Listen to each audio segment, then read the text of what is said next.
Ampun Tuhan, ampun Tuhan, ampun, jangan bunuh saya Tuhan, kasihani saya Tuhan, tolonglah saya Tuhan. Ya, begitulah kira-kira gambaran dari diorama peristiwa kekejaman yang memilukan yang terjadi puluhan tahun silam. Jadi teman-teman, jika kita menyelami dan menghayati dari penggambaran itu, maka akan timbul pertanyaan-pertanyaan seperti ini. Apakah hanya karena kesalahan kecil harus dibayar mahal dengan nyawa? Apakah karena membela diri dan teman dianggap sebagai perlawanan? Apakah karena demi mengganjal perut lapar harus dibayar dengan pukulan popor bedil? Apakah karena mencuri sepotong roti harus dibayar dengan tinju dan kerangkeng? Apakah karena kerja lambat harus dibayar dengan tendangan sepatu boot?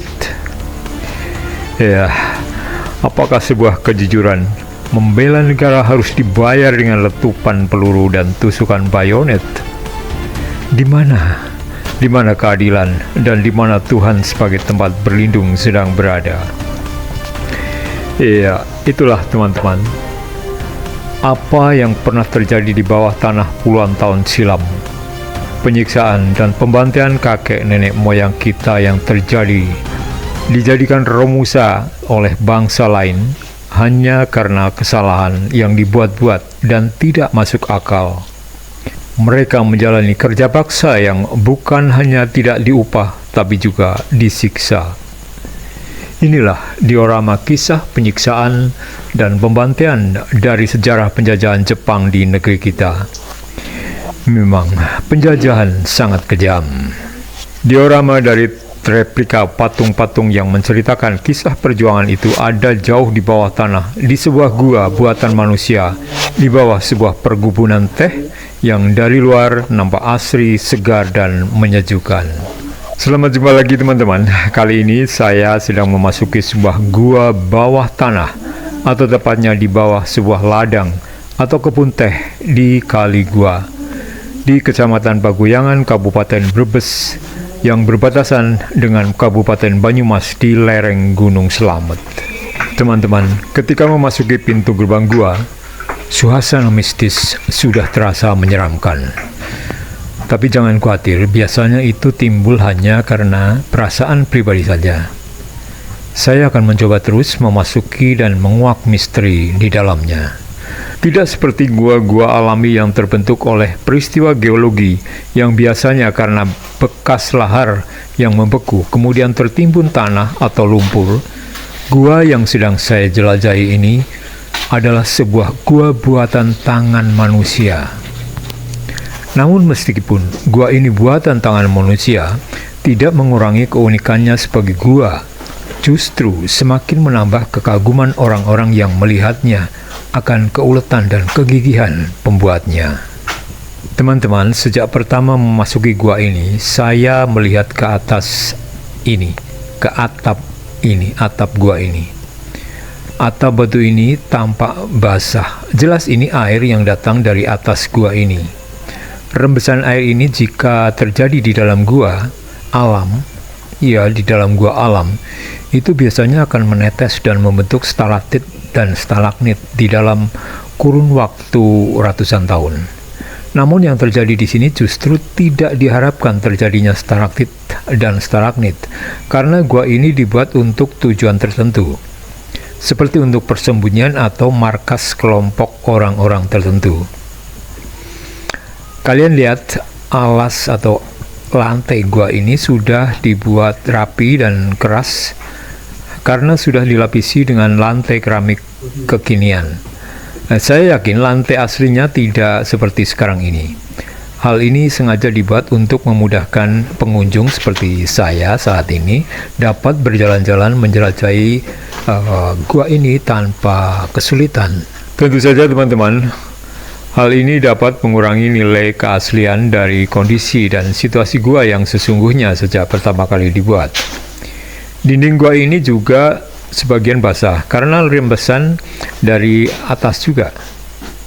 Jadi bisa dipastikan bahwa dinding atau atap gua ini tidak kedap air. Jika kalian perhatikan bahwa atap gua ini tampak rendah, kurang dari 2 meter saya kira, Karena saya yang tingginya 173 cm seringkali harus merendahkan kepala untuk menghindar dari terantuk atau terbentur atap gua ini. Tentu saja, ukuran tinggi atap yang rendah ini pasti ada tujuannya juga.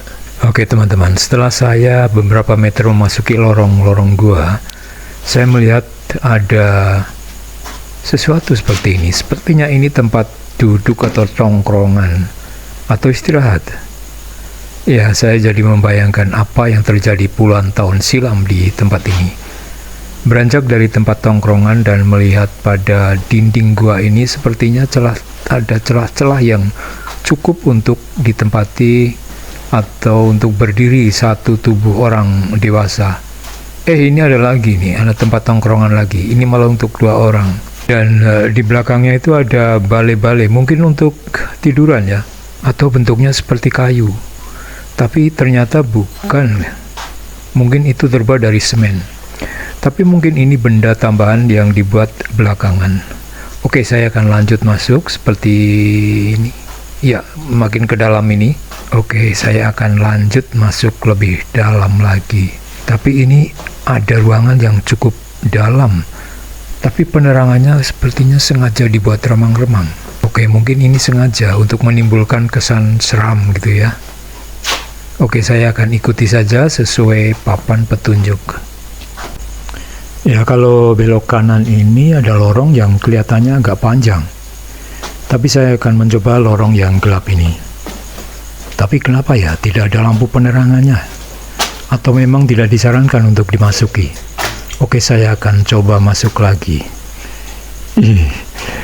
Teman-teman, kok saya jadi merinding ya? Kelihatannya di kejauhan itu ada sumber cahaya, seperti ada pintu atau jendela. Coba aja nanti mungkin itu pintu masuk ke lorong yang lain ya. Yuk coba masuk. Sebenarnya di sebelah kiri ini ada yang gelap ini, ada ruangan yang cukup besar ini, tapi gelap sekali teman-teman. Oke teman-teman, karena gelap sekali dan jalan tidak terlihat, saya khawatir ada lubang atau sesuatu yang membahayakan. Lebih baik saya kembali lagi ke lorong masuk semula saja. Nah, ini belok kanan nanti ya di sini.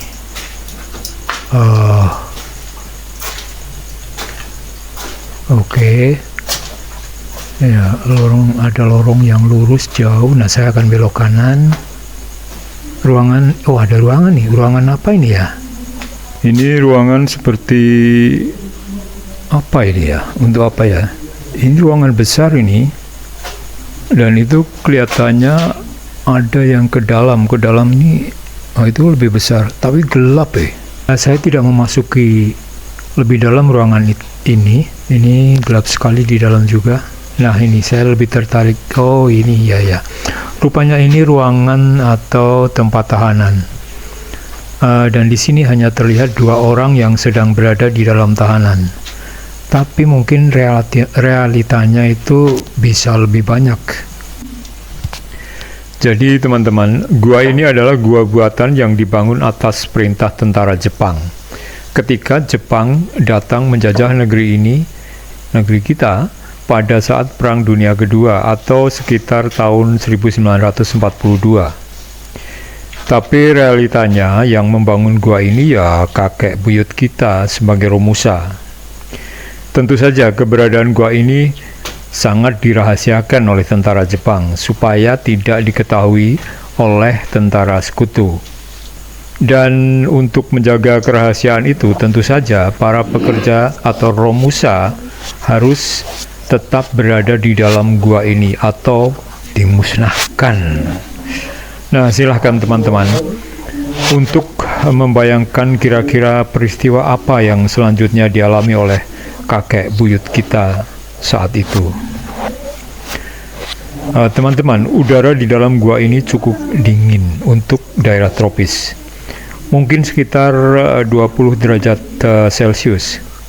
Jadi bisa dibayangkan betapa dinginnya kalau benar para tahanan ini hanya berbusana seperti itu. Kedalaman gua ini sekitar 50 meter di bawah tanah. tapi sirkulasi udaranya cukup baik. Oke, melanjutkan menelusuri lorong-lorong gua yang masih cukup panjang. Saya melihat lagi ini ada ruangan yang cukup luas dan gelap. Iya, ini. Oke, kita jalan lagi dan ini ada simpang. Nah, ini nih dindingnya cukup masih basah dan ini kok sudah berlumut ini. Nah, ini dia. Ya, ini dia. Ini diorama ketika para Romusa sedang ditahan ya. Ini disiksa ini di sini. Mungkin karena mereka bersalah atau memang sengaja supaya tidak keluar dari gua ini.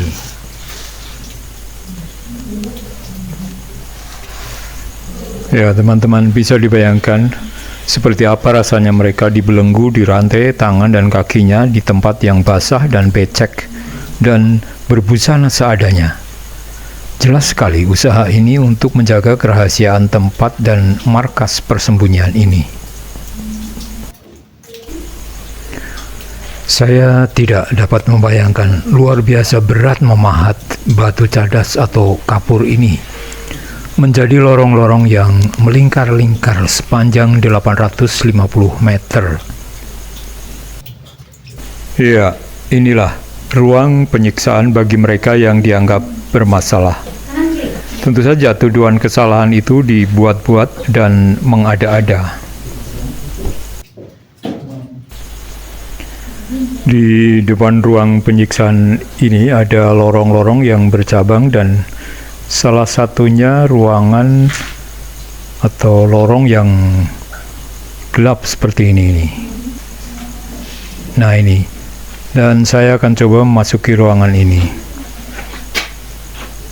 Sepertinya ini lantainya belum di keramik. Ini masih asli nih. Ya, masih kasar, tapi sepertinya tidak ada lampu di depan juga, kelihatan gelap sekali. Entahlah. Tapi daripada ada sesuatu, lebih baik. Oke, saya lanjutkan aja. Saya coba terus lanjut. Itu di depan seperti ada, ada sinar, ada cahaya. Oke, saya akan lanjut. Semoga nanti di depan ketemu cabang yang mudah dilalui. Iya, kayaknya mulai ini ada cahaya yang lebih baik. Nah, itu dia. Oke. Nah, oh iya, itu dia. Ya, saya akan lanjut. Tapi ini lantainya masih kasar. Tapi di sini sudah, di depan ini sudah bagus ini. Oh iya. Nah, ini ketemu lorong ini. Oke, saya akan masuk ke sini, akan ke kiri. Sepertinya ini masuk ke tempat yang lain lagi. Tapi sama saja, senada kanan kiri seperti tadi, banyak celah-celah. Dan ya, ini juga ada berlumut dindingnya. Nah, di sebelah kiri ini, ini di sebelah kanan ini sepertinya ini buntu ini, teman-teman. Atau mungkin sengaja ditutup ini, karena mungkin tidak disarankan untuk dilewati. Atau itu menuju keluar yang ke tempat, ke kebun ya. Nah, ini ada beberapa lorong lagi. Nah, ini lorong ini saya coba ini menuju kemana ini. Oke, nah ini di sebelah kiri juga ada ruangan yang besar. Ini. Nah, ini gelap. Ini sebenarnya ruangan agak besar ini, cukup lumayan ini. Oh, ini dapur. Iya, ini ruangan dapur. Betul. Ya, kalau ruangan dapur, logikanya berarti ada tempat yang lubang atau apa untuk keluar, karena asap dapur harus keluar. Berarti ini sudah dekat dengan pintu keluar, mungkin ke belakang ini. Ya, kita cari coba. Saya akan cari ke kanan. Oh, ini juga. Oh ya, betul. Ini ruang sepertinya gambar senjata di dalam. Berarti ini dulunya mungkin untuk gudang senjata. Nah, kalau ada gudang senjata ini berarti memang tempat ini dekat dengan pintu keluar. Tidak mungkin kalau ini senjata jauh di dalam, karena supaya mudah untuk diraih ketika ada sesuatu. Jadi sambil keluar sambil ambil senjata. Ya, ini gudang senjata dan amunisi, saya kira. Ada lambangnya seperti itu. Tapi nggak tahu itu asli apa tidak, apa itu buatan setelah ditemukan atau memang awalnya seperti itu. Nah, di sini ada tangga-tangga ini.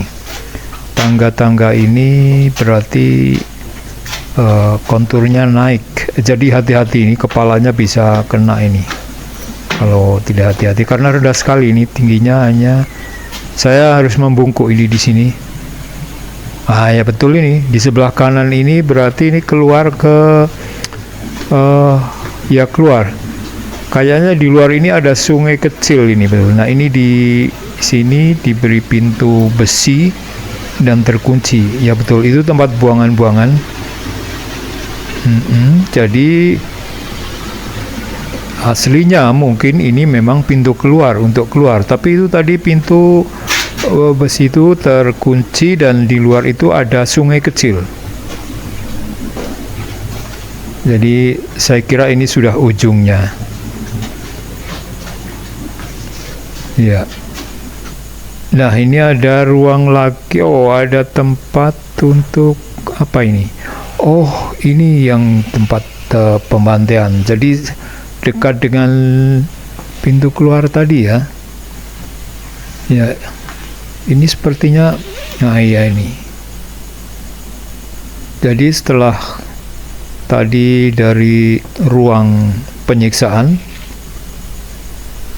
kemudian beberapa lorong lagi masuk ke ruang ini. Ini ruang untuk apa ini? Eksekusi mungkin. Sadis sekali teman-teman. Dan setelah eksekusi ini kemudian kemana mayatnya ini di makam atau dikuburkan atau dibuang begitu saja, karena di belakang ada kali kecil. Nah, betul teman-teman, itu tadi tempat penyiksaan. Oke, kita menjauh dari tempat ini karena suasananya mencekam dan cukup membuat bulu kuduk berdiri, teman-teman. Lorong-lorong ini benar-benar menyeramkan. Saya sendirian, teman-teman, di sini. Nah, ini lantainya, atapnya cukup rendah, jadi harus membungkuk. Saya coba untuk masuk ke sini. Ini sepertinya juga nanti akan terhubung. Oh, ini di sebelah. Nah, ini lagi. Oh, ini pintu kedua yang keluar. Iya. Ini menyempit.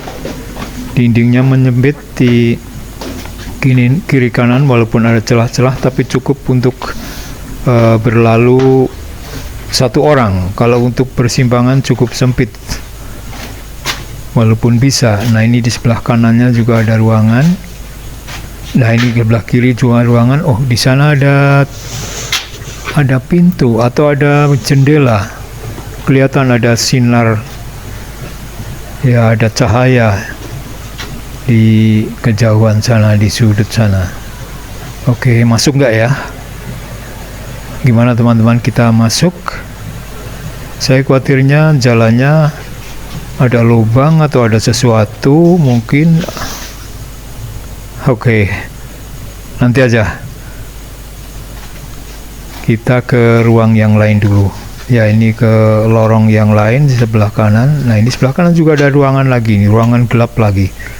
Sebenarnya banyak sekali nih ruangannya yang gelap-gelap, masih rahasia juga.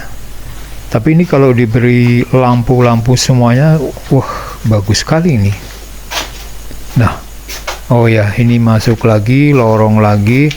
Ini bukan lorong yang tadi ya, atau yang tadi. Oh ya, ini jalan ini sepertinya tadi belum, ini saya belum lewat sini. Coba ini kita lalui terus. Nah, ini ke kiri. Nah, itu di ruangan sana. Oh, tadi kita lewat sini juga ya. Atau bukan, atau lain lagi. Oh, lain lagi, ini beda ini. Walaupun ini ada tangga-tangga, kalau yang tadi tangganya kecil-kecil, ini agak lebar. Ini juga sudah berlumut teman-teman dindingnya. Nah, itu di kejauhan juga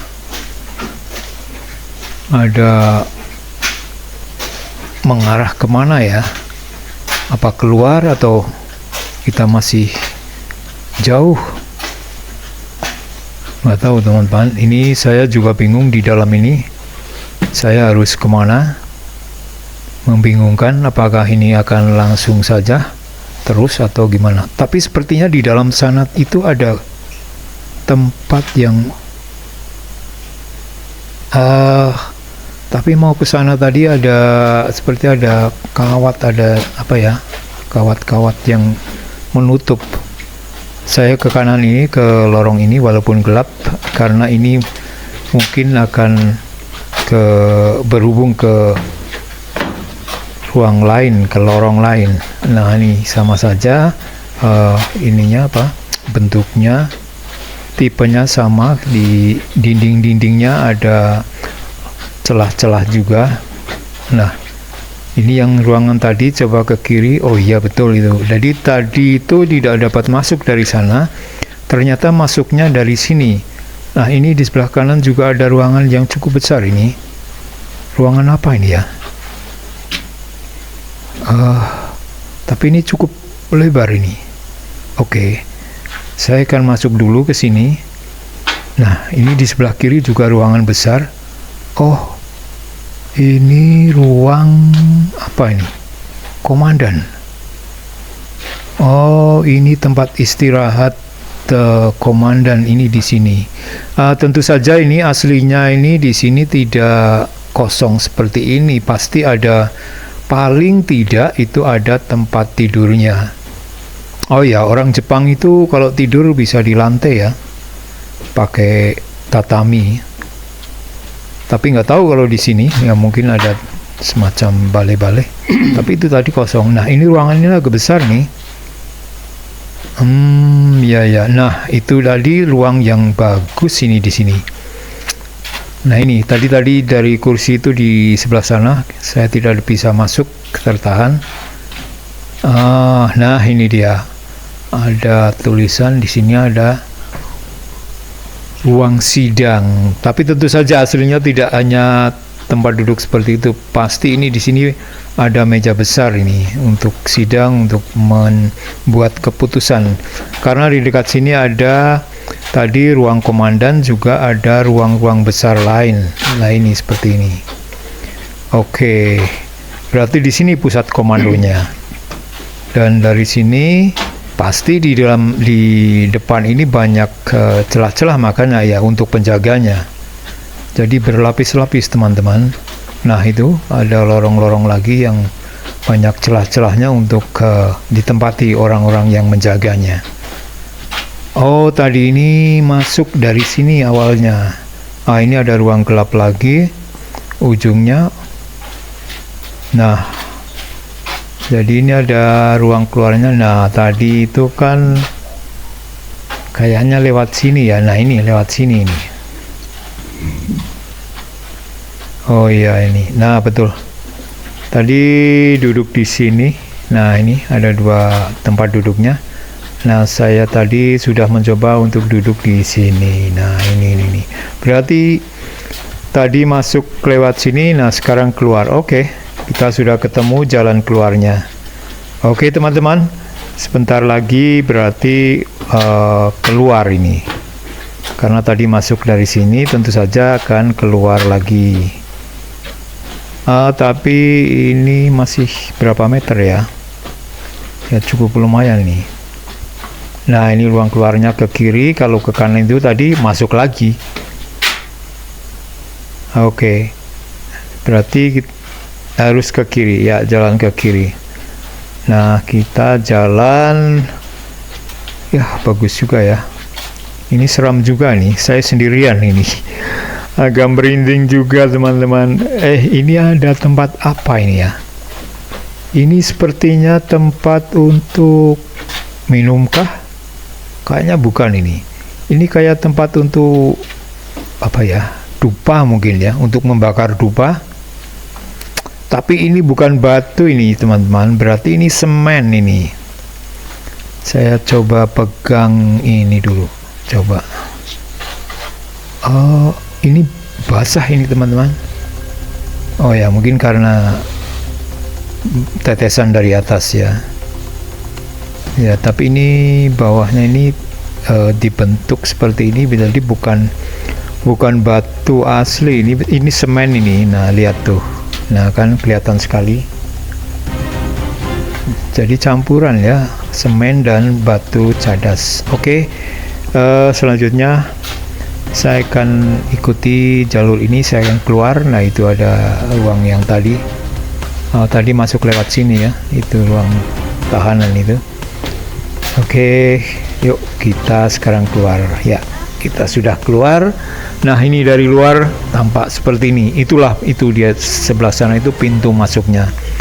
Kita tidak bisa membayangkan di bawah atau di atasnya ini sebuah kebun teh yang hijau, segar, dan menyejukkan. Dan di bawah kebun teh ini ada misteri yang cukup menyeramkan.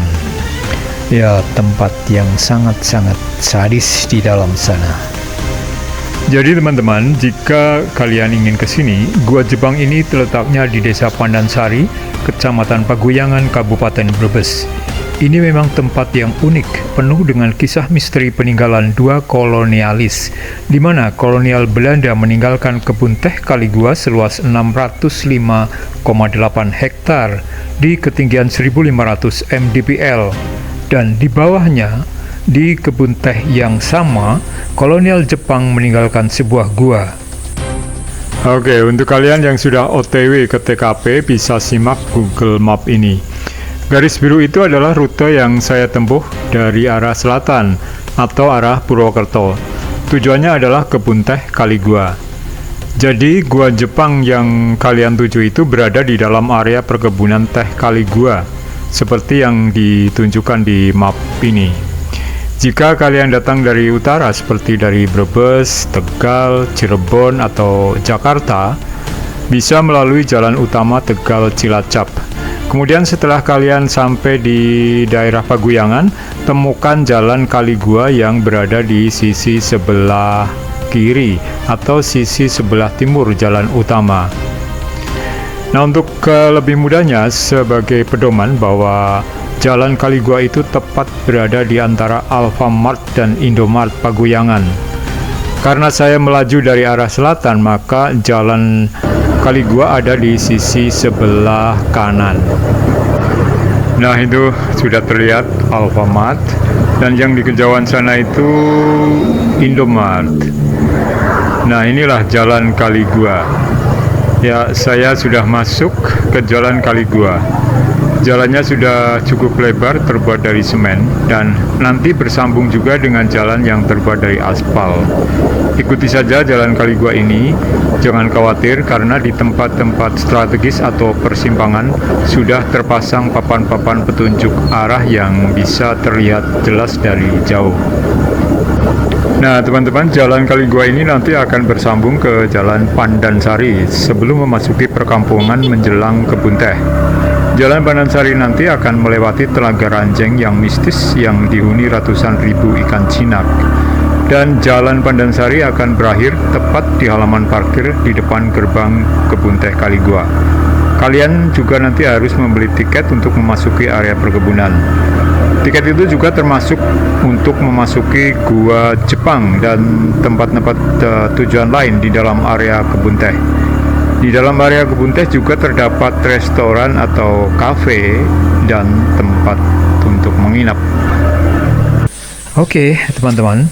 Terima kasih telah menonton. Semoga dapat menjadikan inspirasi. Sampai jumpa di video berikutnya.